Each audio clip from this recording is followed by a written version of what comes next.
We're going to take a look at race in ancient Egypt in this lecture, lecture 24, which will prompt us also to think about, do all people think about race in the same way as we do in the modern world?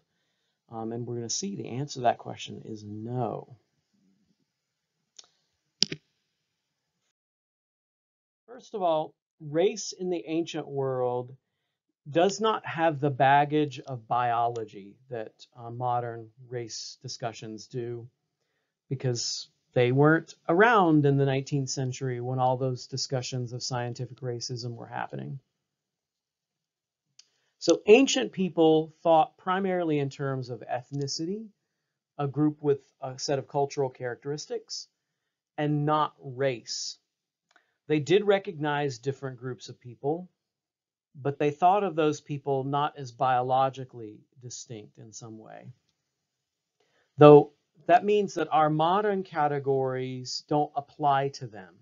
So our thinking about race, we can't transmit back into the past and try to make sense of the way they conceived of their world.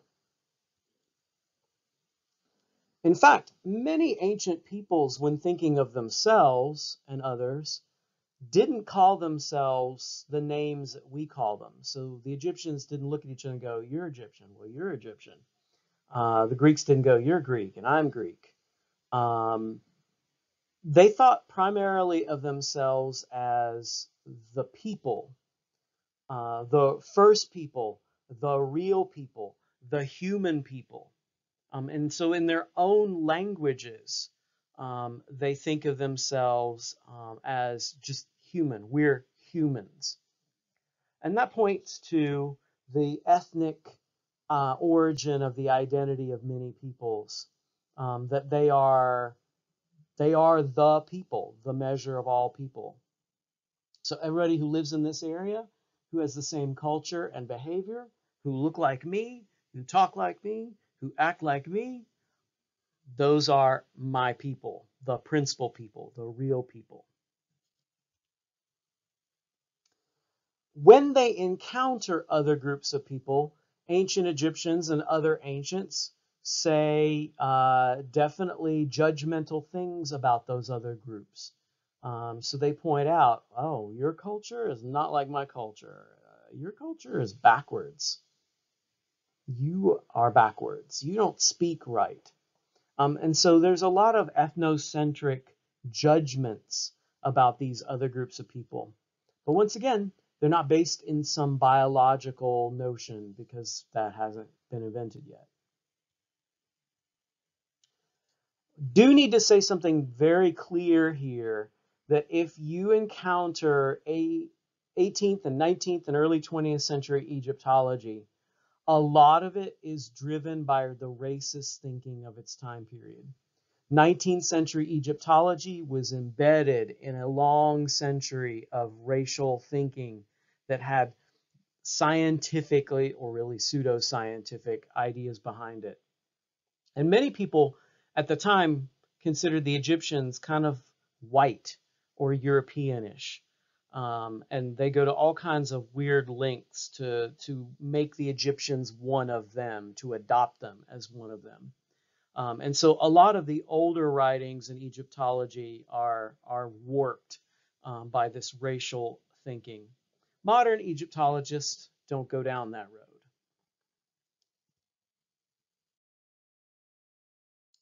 One of the huge controversies of the last, I guess, 50 years is exactly, what are the Egyptians? If we had the Egyptians to answer that question, of course, we'd get a different answer than some people have been pushing lately. One of the controversies that's been very dominant is the idea that the Egyptians are African. The problem with this is that African is actually a construct.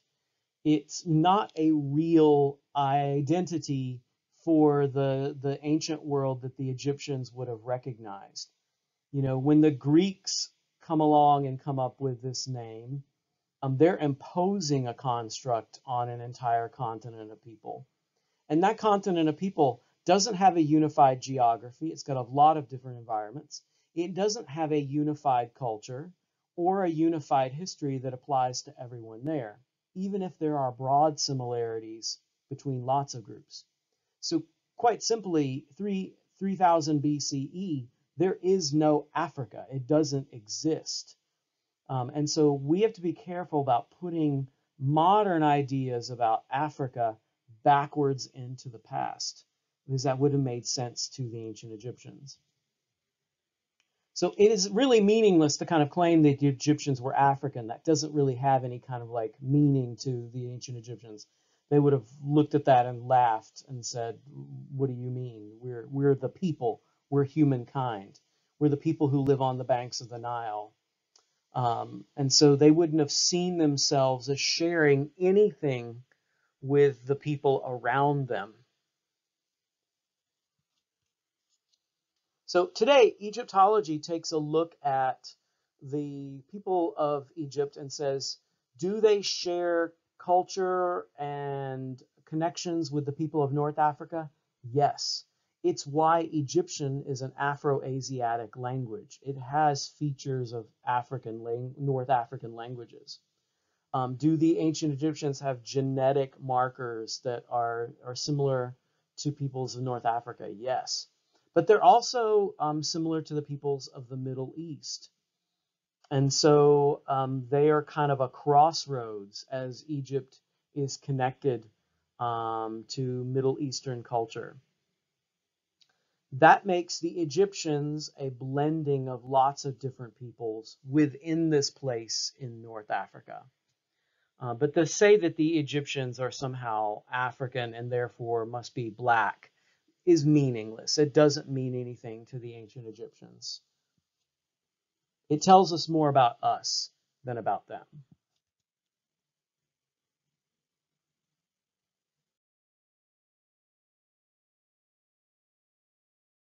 How do we know that? How do we know the Egyptians thought about themselves differently than the people of North Africa around them? Well, because they illustrated the differences. For example, in these prisoner tiles from the mortuary temple of Ramses III at Medinet Habu, there are tons of these little tiles showing different prisoners from different cultures. And it shows the Egyptians are paying attention to those differences and recognizing that people look different in other places.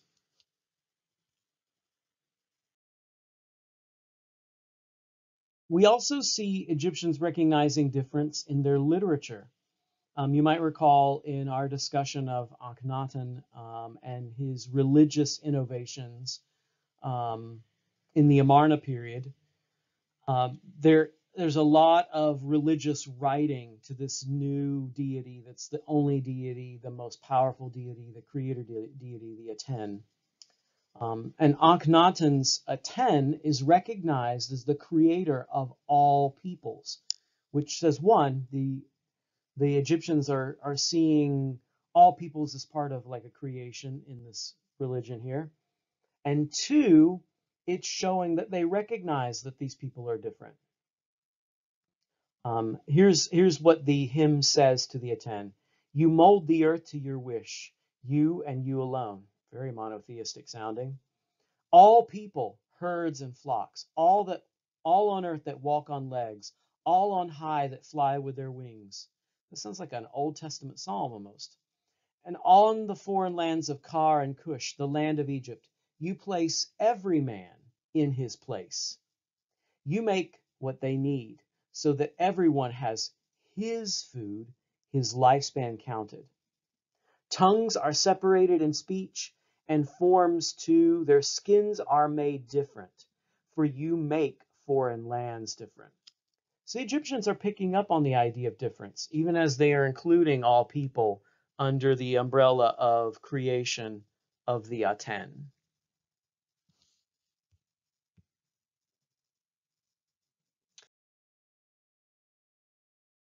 One other literary reference that also notes how the Egyptians are picking up on different peoples in their world is a funerary text called the Book of Gates.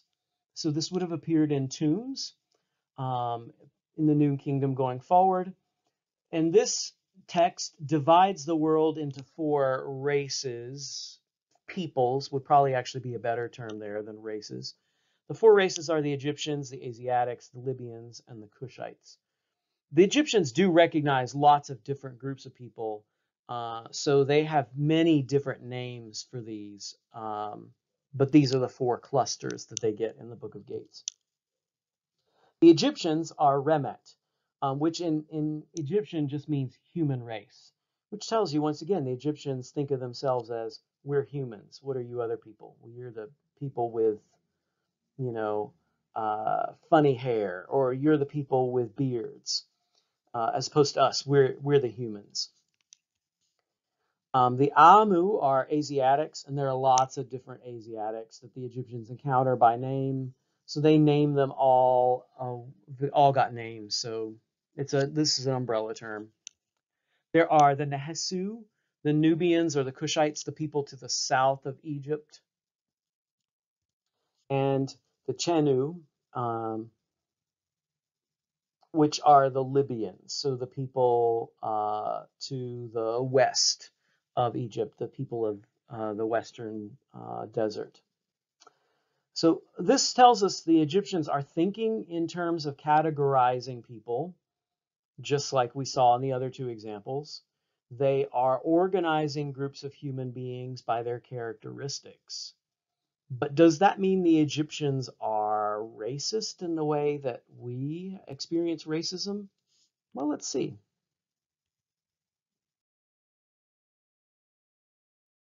First of all, the Egyptians recognized the races not by biology, not by your blood is race-based blood, but they recognize by hair, so styles of hair.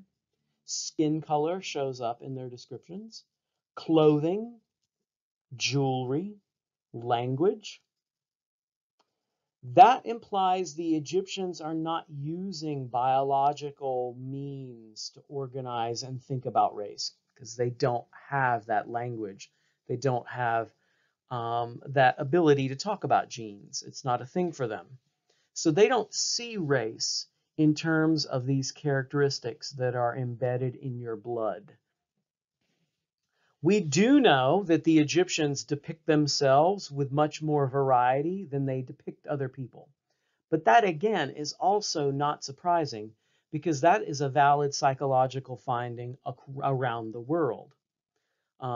In-groups tend to see more variety of people in their in-group than they see in out-groups. And we've known this for lots of groups around the world psychologically for a long time.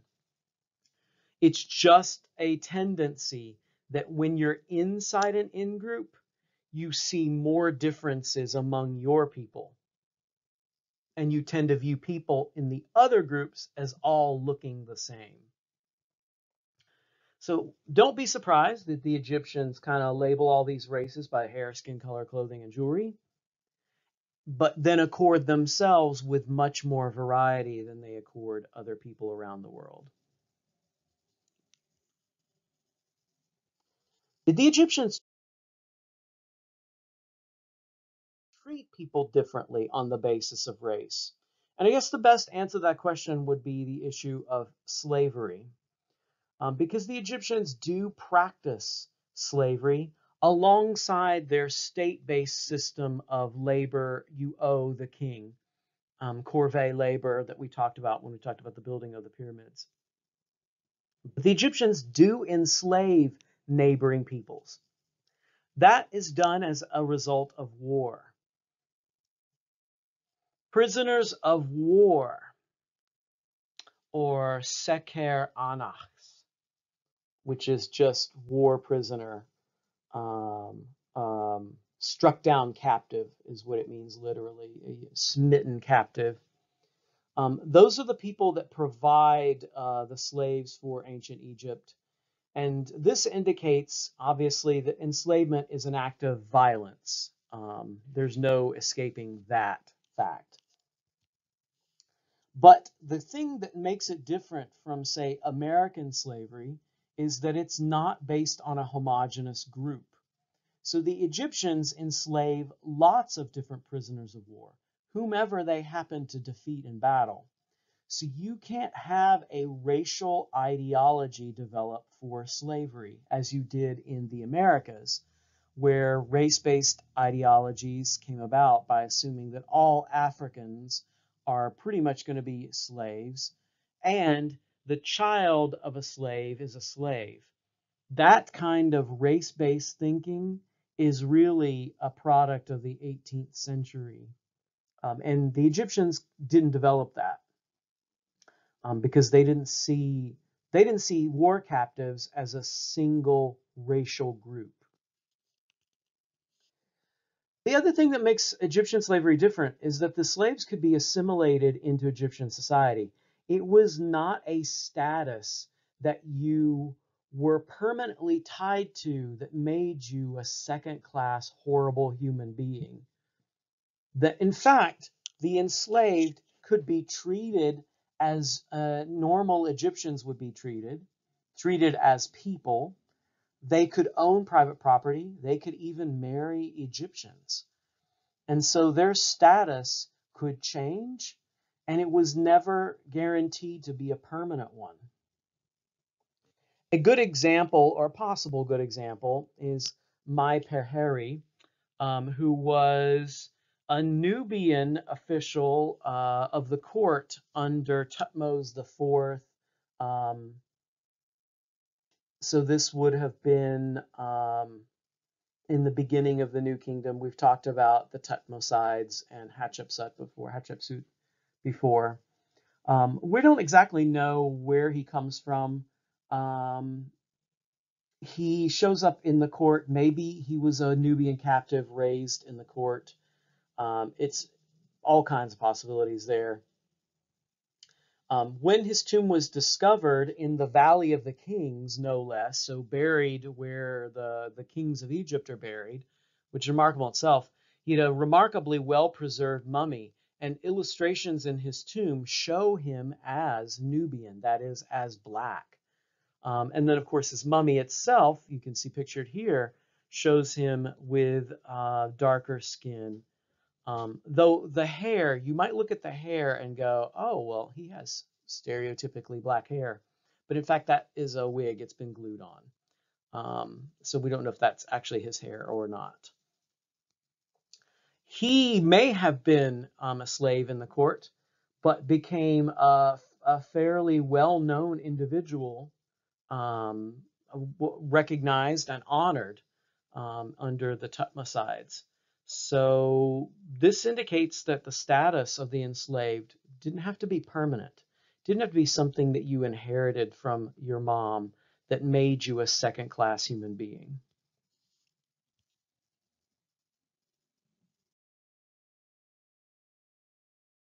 I'm going to end with one story that kind of represents how the Egyptians thought of themselves and the rest of the world. Not in biologic racial terms, but in ethnocentric terms. This is the tale of Sinuhe, who is possibly a real person, but then again, maybe just a fictional person. We get these Middle Kingdom stories, so composed between 2000 and 1700 BCE, of this guy who was a court official, who something bad happens, a pharaoh dies, king dies, and he flees Egypt in a fit of panic and thinks, oh, he's going to be in trouble, so he runs away.